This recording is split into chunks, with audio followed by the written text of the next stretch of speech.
I'm Jessica Wilson, 35, and for 15 years, I thought my marriage to Nathan was unbreakable. We weren't rich, but we were happy, until his estranged uncle left him $500 million.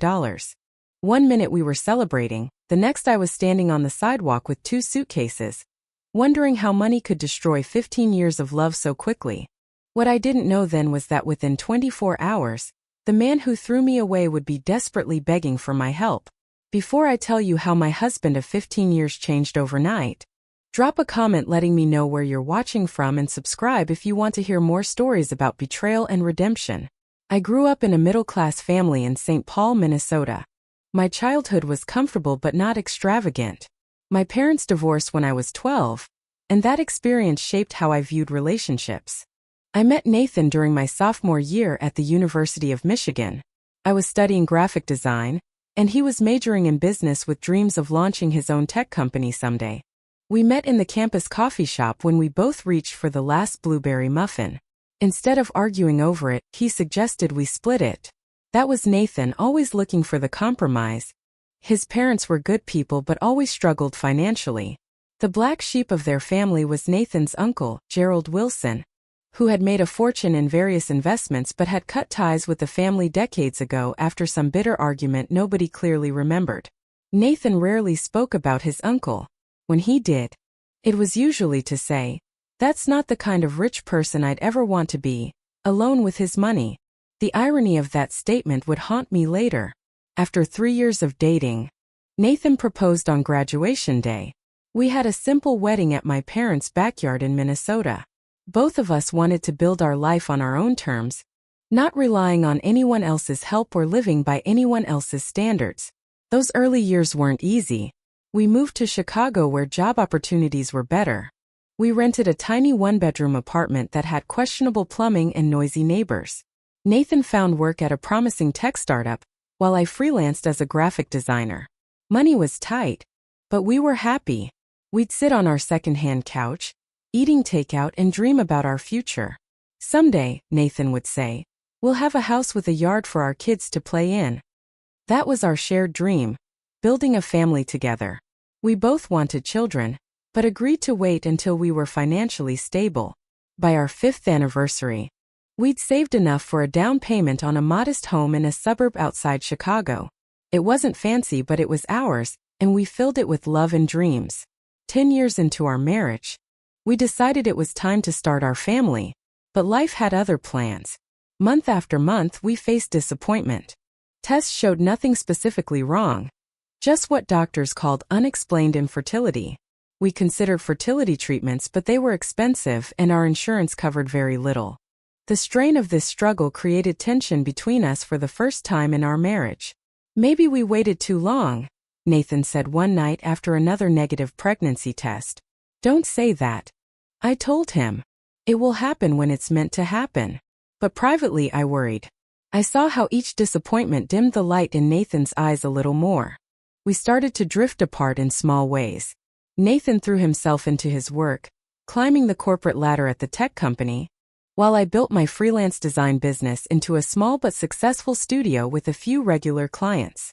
On our 15th anniversary, Nathan took me to dinner at the restaurant where we'd celebrated our first anniversary. It wasn't fancy, just a neighborhood Italian place with checkered tablecloths and candles stuck in Chianti bottles. But it was sentimental. 15 years, Nathan said, raising his glass. "That's enough for me." "You're enough." I felt tears in my eyes. "You're enough for me too." That night, I truly believed we had the kind of love that could survive anything. We had weathered financial struggles, career changes, health scares, and the pain of infertility. Our foundation seemed unshakable. I went to sleep that night curled against my husband. Nathan still looked like the same man I'd built my life with. His dark hair now had flecks of gray at the temples. The laugh lines around his eyes had deepened. But his smile when he woke up and saw me watching him was the same smile I'd fallen in love with all those years ago. "What?" he asked, noticing my gaze. "Nothing," I said. "Just thinking about how lucky I am. How quickly luck can change." 3 days later, Nathan received the phone call that would set in motion the destruction of everything we had built together. It was a Tuesday afternoon when our lives changed forever. I was in my home office working on a logo design for a client when Nathan burst through the door, his face pale. "Jess, you're not going to believe this," he said, his voice shaking.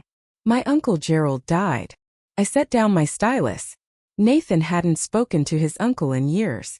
The news was surprising, but not personally devastating. "I'm sorry," I said. "Are you okay?"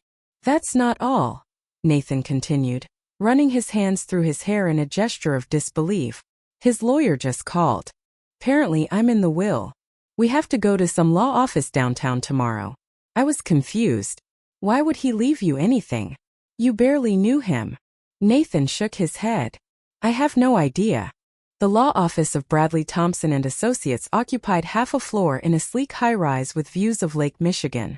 The receptionist led us to a conference room where a man in his 60s with silver hair and an expensive suit waited. "Mr. and Mrs. Wilson, thank you for coming. I'm Bradley Thompson."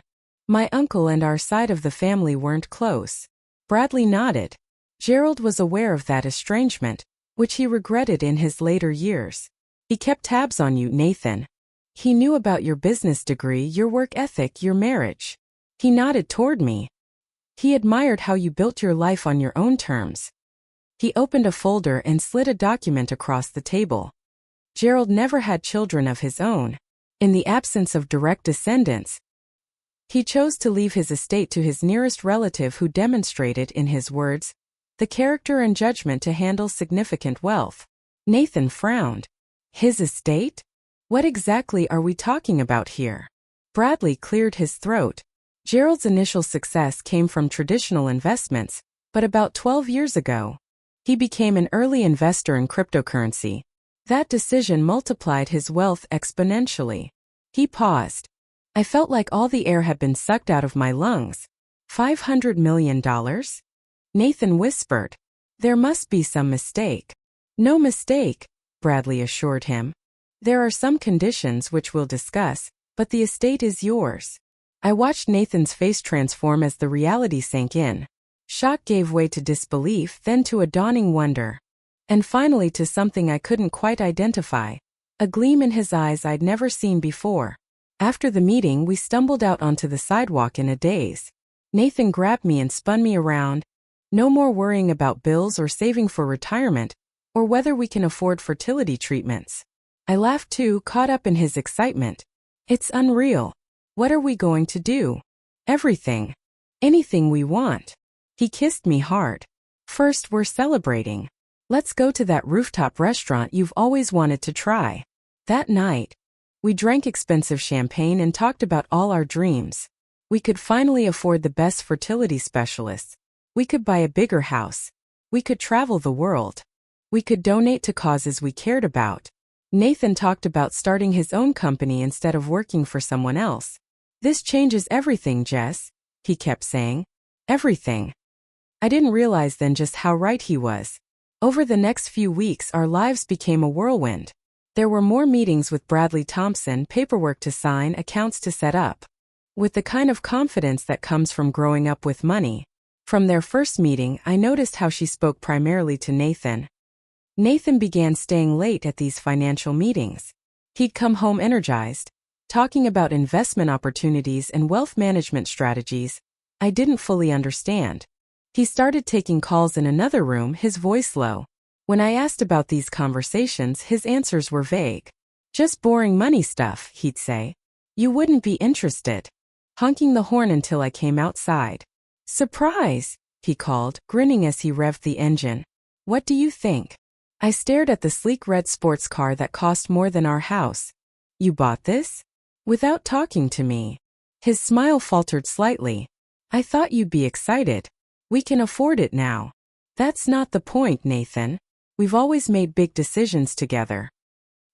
He got out of the car, the excitement in his eyes hardening into something else. "It's just a car, Jess. Don't make a big deal out of it." "A $300,000 car is a big deal," I said. "What happened to saving for fertility treatments? Or starting your company?" "We have $500 million, he said, his voice rising. "We can do all of that and still enjoy ourselves. Why are you being so uptight about this?" It was our first real fight since the inheritance, but it wouldn't be the last. Something was changing in Nathan, something I couldn't quite name yet but could feel. Like the first cold breeze that warns of an approaching storm.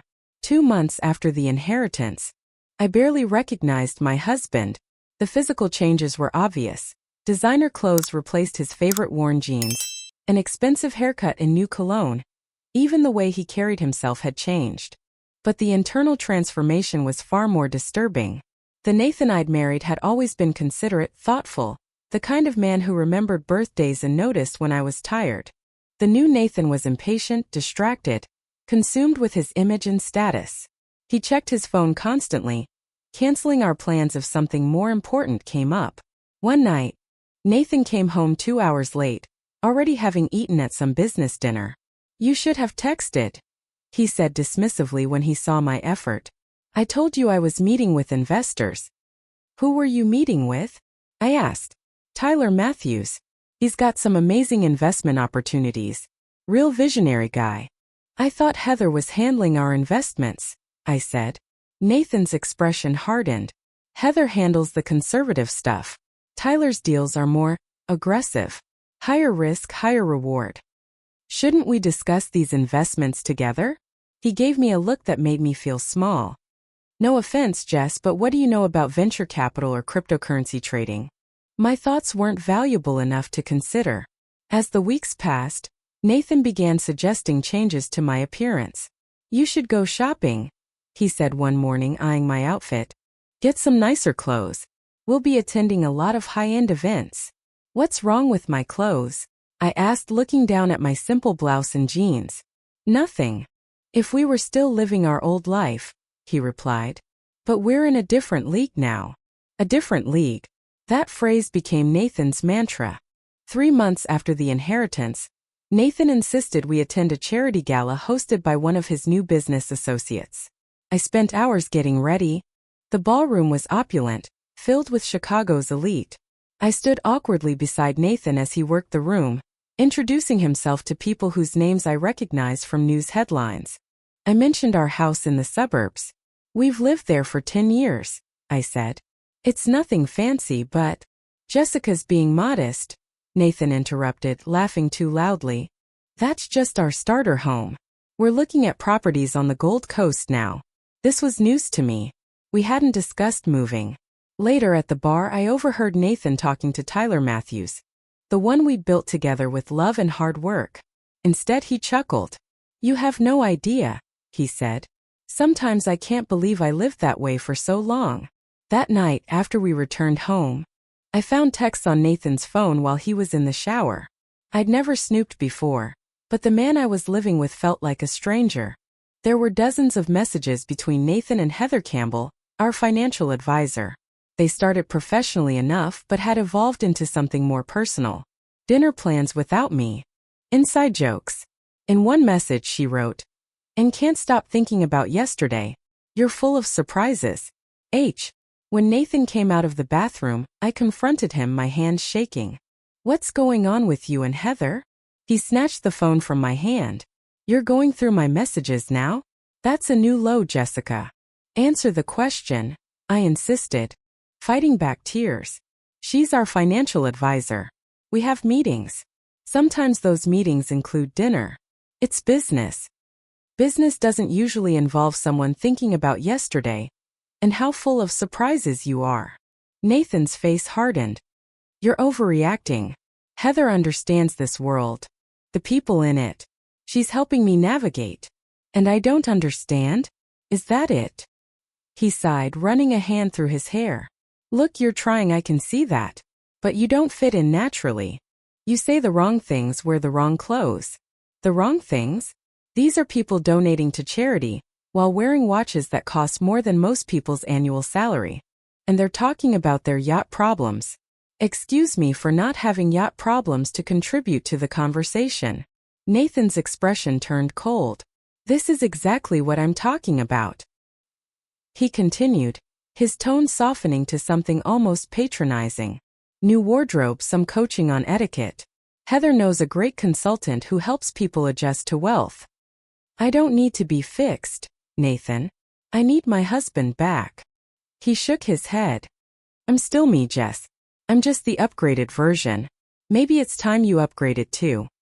I went to bed alone that night, crying silently into my pillow. The gap between us was widening by the day. Nathan stayed out later. Let's get settled into our new life first, he'd say. There's no rush. But I sensed the truth he wouldn't admit. Children no longer fit into his vision for the future. Neither. His text said he was working late with the team and would crash at Tyler's downtown apartment. I made coffee and carried it to the kitchen table, where a thick manila envelope caught my eye. It hadn't been there when I went to bed. Nathan must have come home briefly while I was sleeping. Inside the envelope were divorce papers, already signed by Nathan. My coffee mug slipped from my hand, shattering on the floor as I read the terms. He was offering me a settlement of $2 million, a fortune by most standards, but a pittance compared to his $500 million. I was still staring at the papers, coffee soaking into my slippers, when I heard the front door open. Nathan walked in, dressed in yesterday's clothes but somehow still looking immaculate. Good, you found the papers, he said, his tone businesslike. My lawyer said it's a very generous offer. You should take it. Nathan, I whispered, my voice barely working. What is this? What's happening? He leaned against the counter, keeping his distance. I think we both know this isn't working anymore, Jess. We want different things. Since when? 3 months ago we were happy. We were talking about starting a family. That was a different life, he said, using that phrase I'd come to hate. I've changed. My world has changed. Because of money?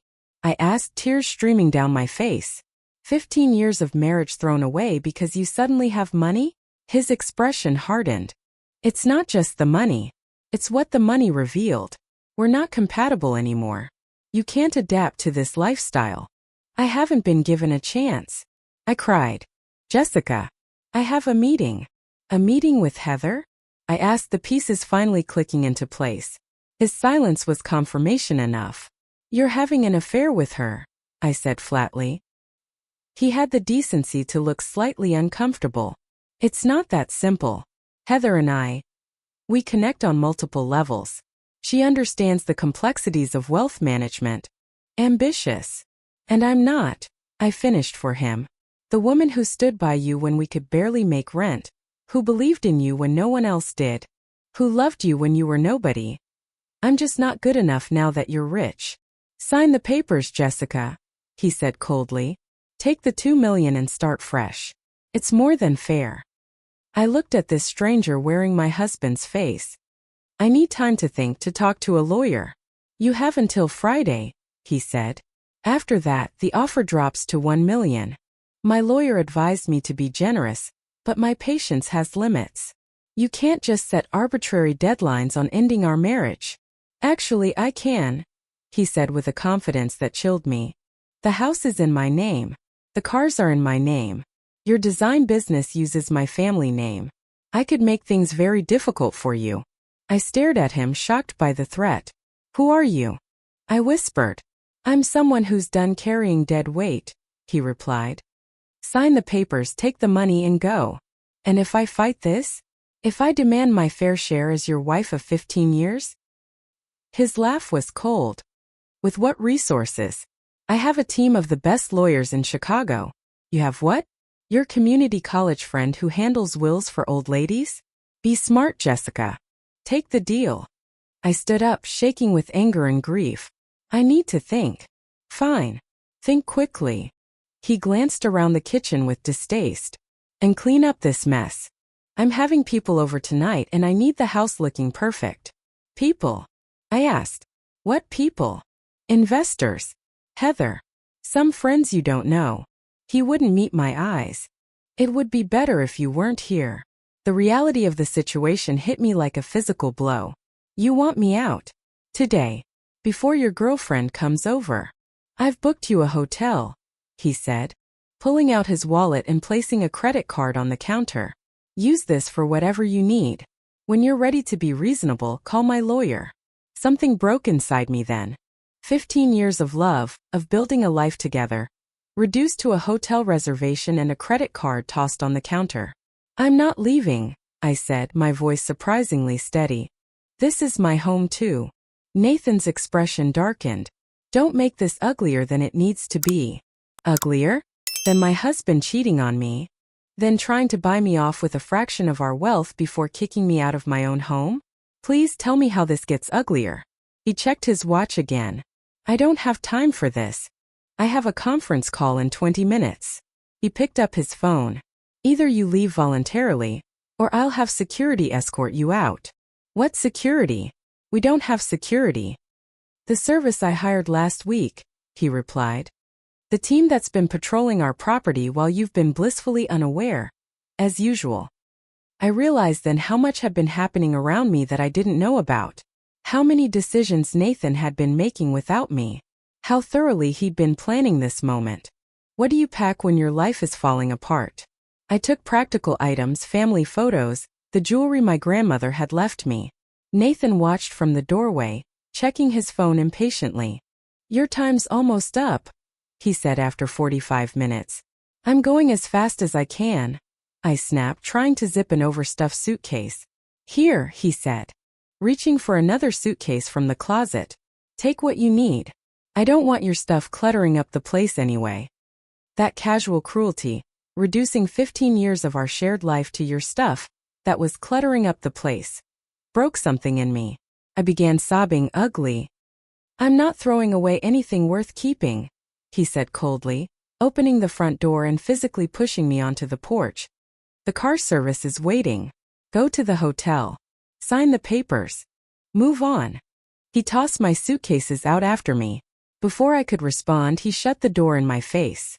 I heard the deadbolt click. I stood there on the porch of what had been my home that morning.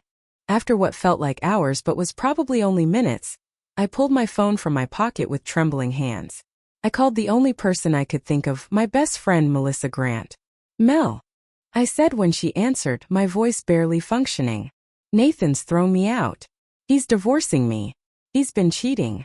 I don't know what to do. Where are you? She asked. No hesitation. Outside my house. Our house. I don't know whose house it is anymore. I'm coming to get you, she said firmly. Stay put. 20 minutes. When Melissa pulled up in her sensible Subaru, I was still sitting on the steps, watching as a catering van delivered food for the party Nathan was hosting that night. The caterers gave me curious looks as they carried trays into the house where I was no longer welcome.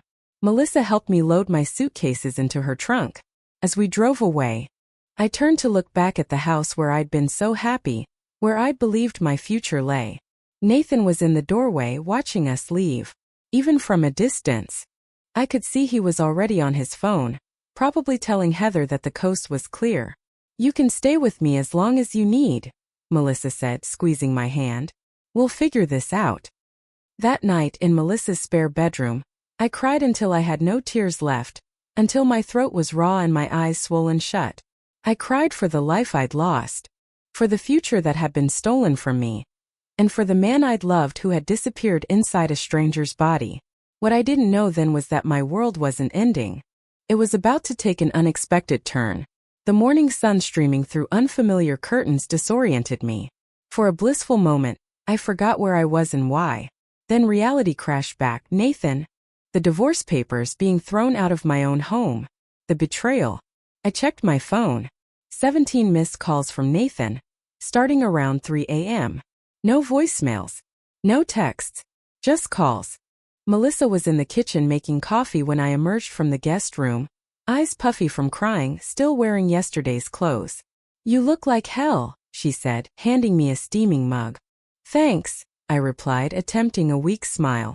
Always counted on you for honesty. Have you thought about what you're going to do? She asked, sitting across from me at her small kitchen table. I shook my head.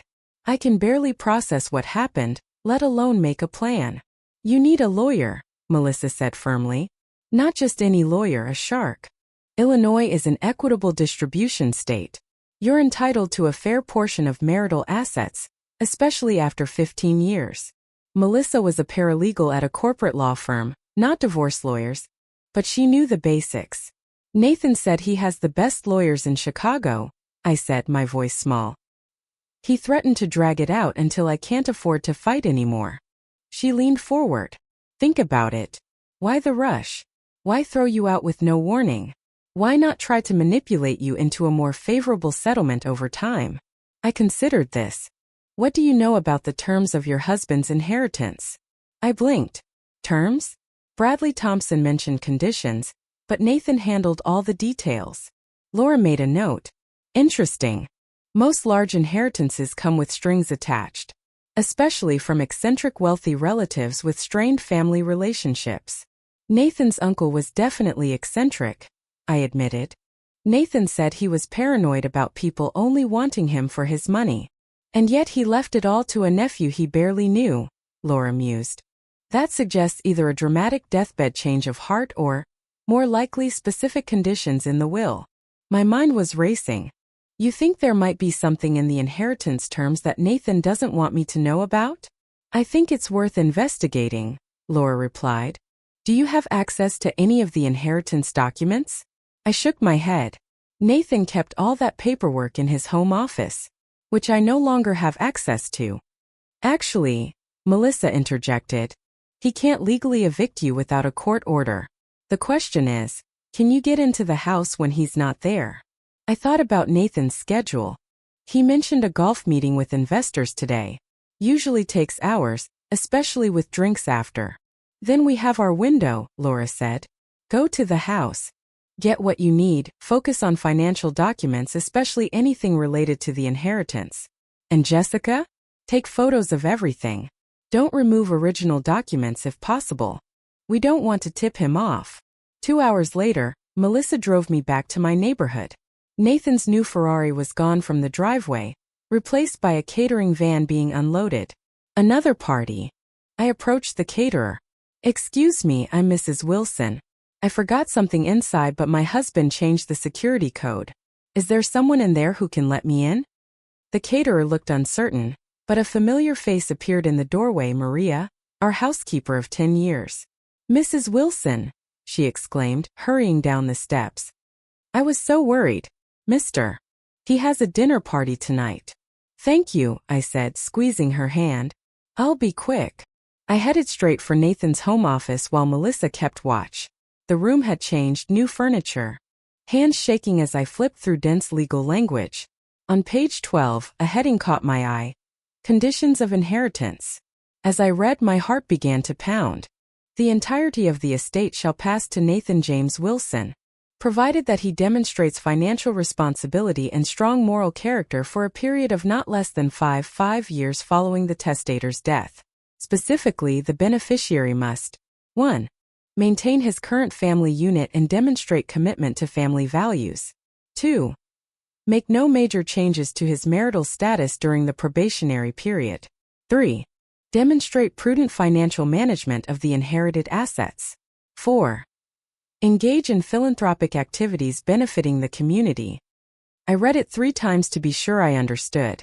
Nathan couldn't divorce me without losing everything. That's why he was rushing, why he wanted me to sign quickly and quietly. Financial statements showing Nathan had already lost nearly $50 million in high-risk investments against his advisor's recommendations. Paperwork for offshore accounts in the Cayman Islands. I was about to close the drawer when a final document caught my eye. A lease agreement for a luxury penthouse downtown, co-signed by Nathan and Heather. Dated 2 weeks after he received the inheritance. The betrayal had started almost immediately. While I was still planning our future together, Nathan was already planning his escape. Jess, we need to go, Melissa hissed from the doorway. Maria says Nathan just called. He's on his way home to pick up something before dinner. I quickly straightened the files and closed the drawer, grabbed a few personal items from our bedroom, and followed Melissa out the back door just as we heard the distinctive roar of Nathan's Ferrari pulling into the driveway. Back at Laura's office, I showed her the photos of the documents. This is exactly what I suspected, she said, unable to hide a satisfied smile. Your husband can't divorce you without violating the terms of the inheritance. No wonder he was in such a rush to get you to sign. So what do we do? I asked. We hold all the cards now, Laura replied. But before we show our hand, I want to see how far he's willing to go. Let's see what Mr. Wilson does next. My phone buzzed again. Another call from Nathan. I showed Laura. Answer it, she advised. Put it on speaker. Say nothing about what you've discovered. I took a deep breath and answered. Hello. Where the hell have you been? Nathan demanded. His voice tense. I've been calling you all day. Why do you care? I asked. You made it pretty clear yesterday that you wanted me gone. He hesitated. Some important documents are missing from my office. Did you take anything when you left? So he'd noticed the disturbance in his files. I met Laura's eyes as she shook her head slightly. I took my clothes and personal items, I said evenly. Nothing from your office. Are you sure? This is important, Jessica. I'm sure. I have no interest in your precious paperwork, Nathan.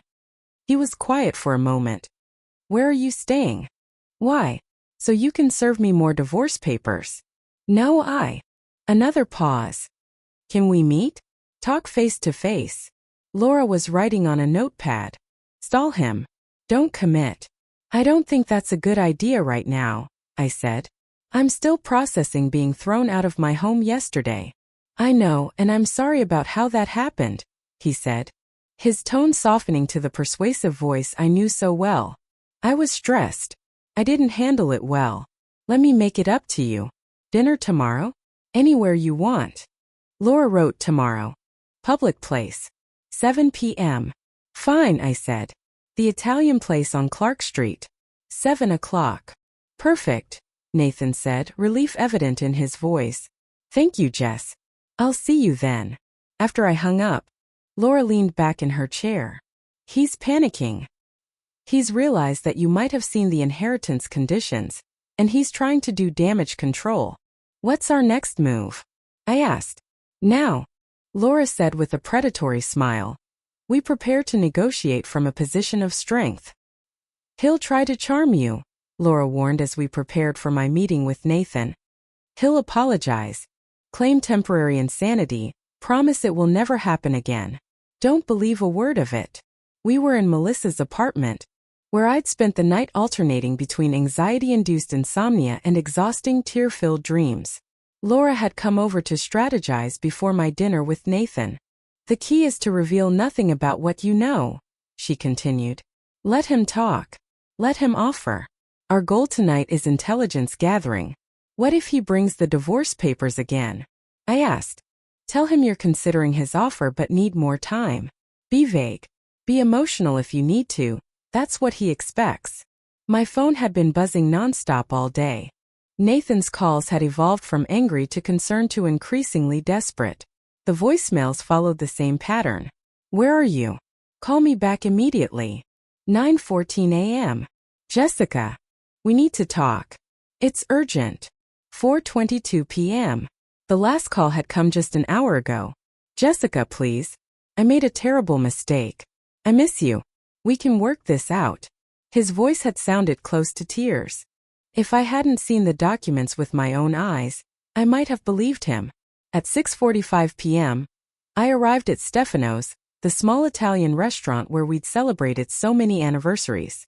I deliberately chose it for the memories it would evoke, and because the owner, Stefano himself, had known us for years and always treated me like family. Jessica. Stefano greeted me with his customary warm hug. So good to see you. Nathan called for the special table by the window. Thank you, Stefano, I said, forcing a smile. Actually, could we have the booth in the back instead? More private. Of course, he agreed, leading me to the secluded booth with a view of the entrance. Everything okay? You look tired. Nathan arrived precisely at 7, scanning the restaurant until he spotted me.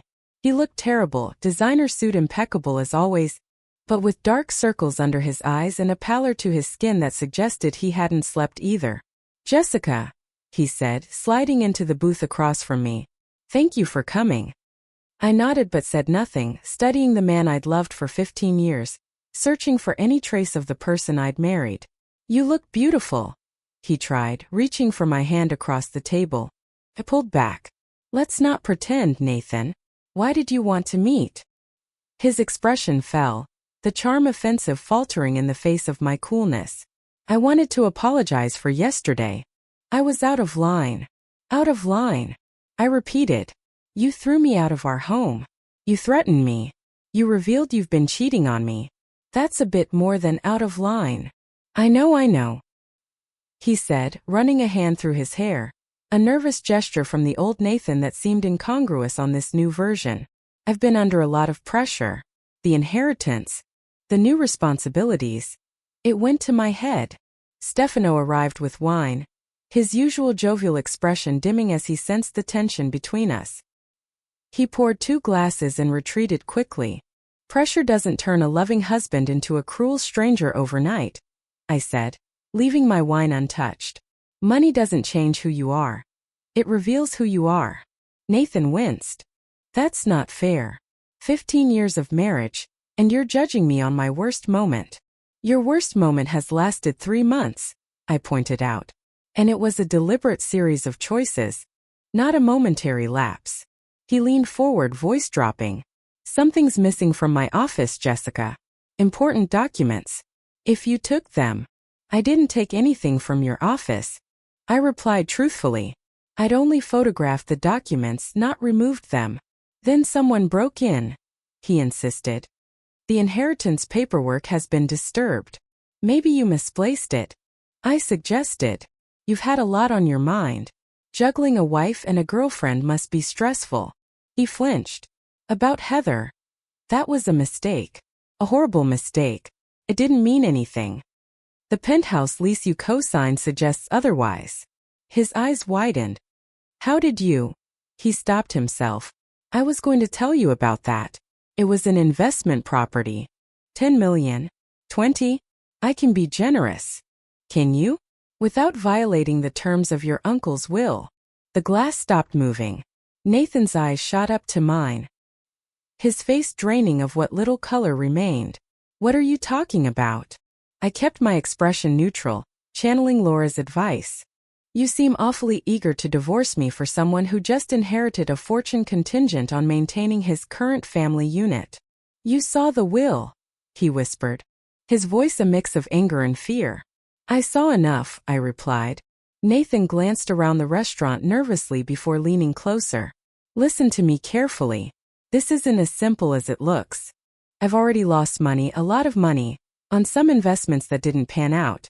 If the foundation audits the estate now, I could lose everything. That sounds like a you problem, not a me problem. It's an us problem, he insisted. The 2 million I offered you? Gone if the foundation takes over. They'll freeze everything during litigation that could last years. I sipped my wine calmly. So your plan was to divorce me quietly, hide the assets offshore before anyone noticed you'd violated the terms, and leave me with a pittance while you and Heather lived happily ever after? He had the decency to look ashamed. It wasn't like that. Not at first. The money. It changed things. Opened doors. Showed me possibilities I never knew existed. It changed nothing. I corrected him. It just gave you the resources to become the person you always wanted to be. Someone who discards people when they're no longer useful. Nathan's phone buzzed. He glanced at it, grimaced and silenced it. Heather wondering where you are? I asked. It's not important, he muttered. What matters is us figuring this out. There is no us anymore, Nathan. You made sure of that. What do you want? He asked again, desperation creeping into his voice. Tell me what it will take to keep this quiet. Anything. I studied him, this stranger wearing my husband's face. The man I'd loved, built a life with, dreamed of raising children with.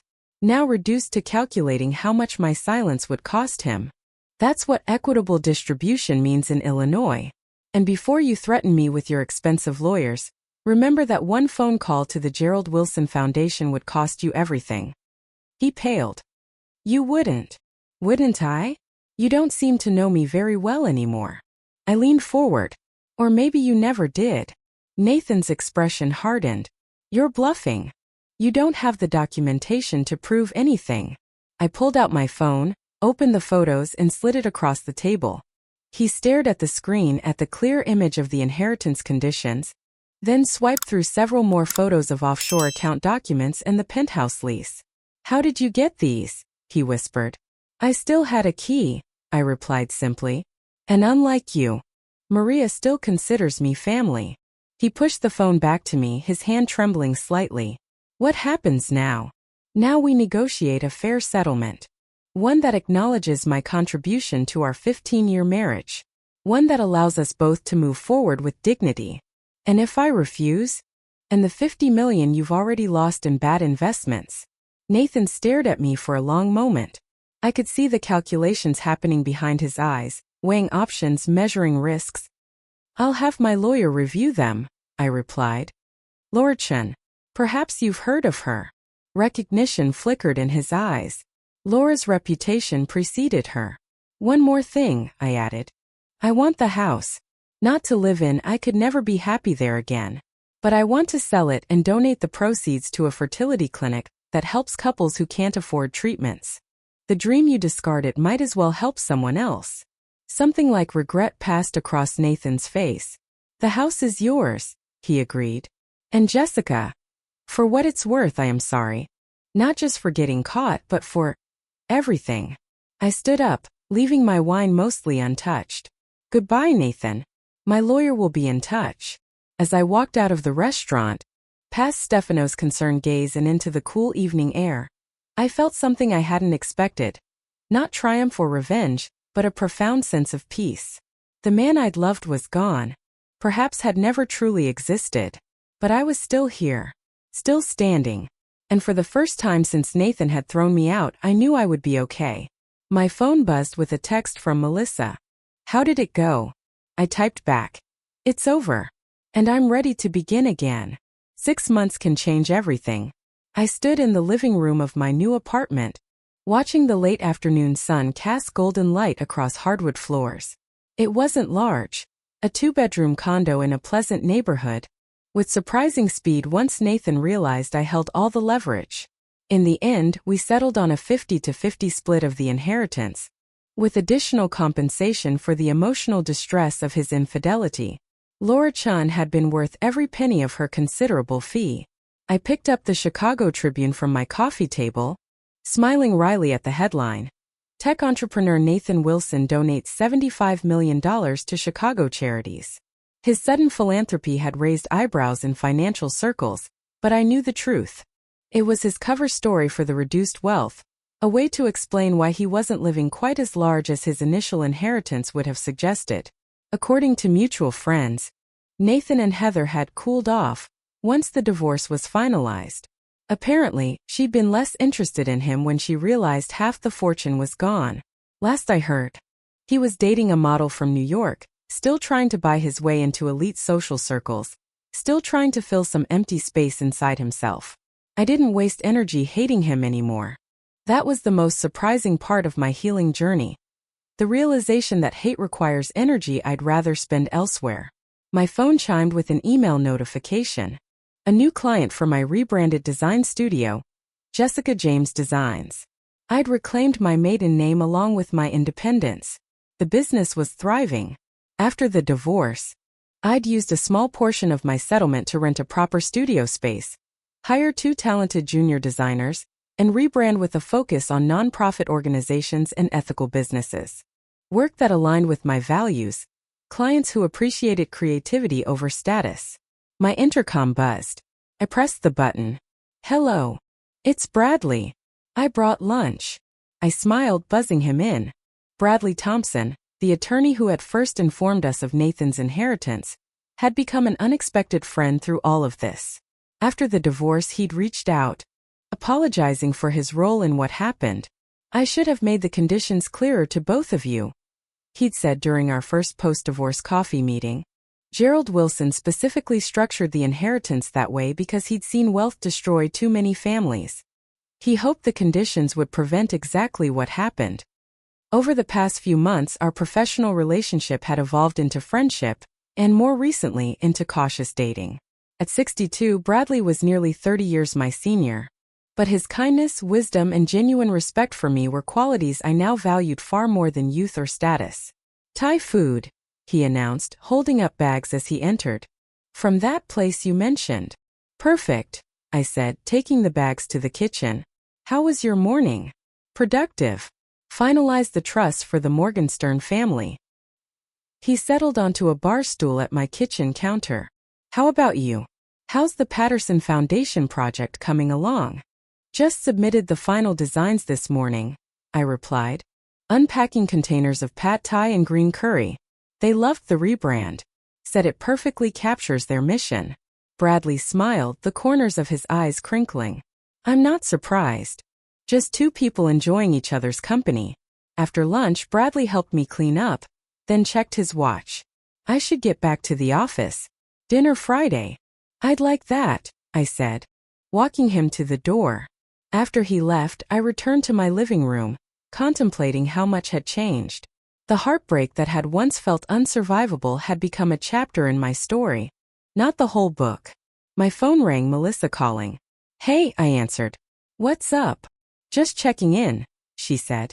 Did you see the Tribune article about Nathan's generosity? I did, I replied. Good for him. Maybe he's finally figuring things out. That's suspiciously mature of you, Melissa observed. I was calling to make snarky comments. I laughed. Sorry to disappoint. I'm just glad to hear you laugh again. For a while there. I know, I echoed. There were days I didn't think I'd survive the pain. After we hung up, I sat by my window, watching the city bustle below. I thought about Nathan, about our 15 years together. Had any of it been real? Perhaps it had been, in its way. Two young people growing together, building a life. As painful as it was, had forced me to discover my own strength. Without it, I might have spent decades with someone who could discard me so easily when something shinier came along. I opened my laptop to check email and saw a news alert. A small item about Nathan's investment in a failing tech startup. The business journals were questioning his judgment. I closed the browser without reading further.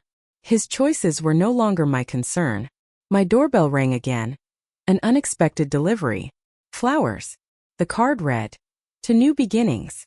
Be simple, thoughtful. No grand gestures or manipulation, just a genuine expression of care." A text message followed. Too much? I don't want to rush things. I smiled, typing back. Just right. Thank you. Thank you for meeting me, he said, his confidence subdued. What did you want to talk about? I asked. I wanted to apologize, he said. He asked suddenly. I see the business is doing well. And I heard about you and Bradley Thompson. I'm finding my way, I replied honestly. Building a life that feels authentic. What about you? Once the glamour wore off and the financial issues started, she moved on to more promising prospects. I'm sorry, I said, and meant it. No one deserves to be valued only for what they can provide. Don't be. It was a wake-up call. He fidgeted with his coffee cup. The foundation is auditing me, by the way. Someone tipped them off about the divorce. It wasn't me, I assured him. I know. Probably one of those friends. I was so eager to impress. He smiled ruefully. The irony isn't lost on me. As we parted ways, I just didn't recognize it. Walking away, I felt the final piece of our story slide into place. Not a happy ending in the traditional sense, but a conclusion that allowed us both to move forward wiser than we'd been before. That evening, I sat on my balcony watching the sunset, contemplating the strange journey of the past year.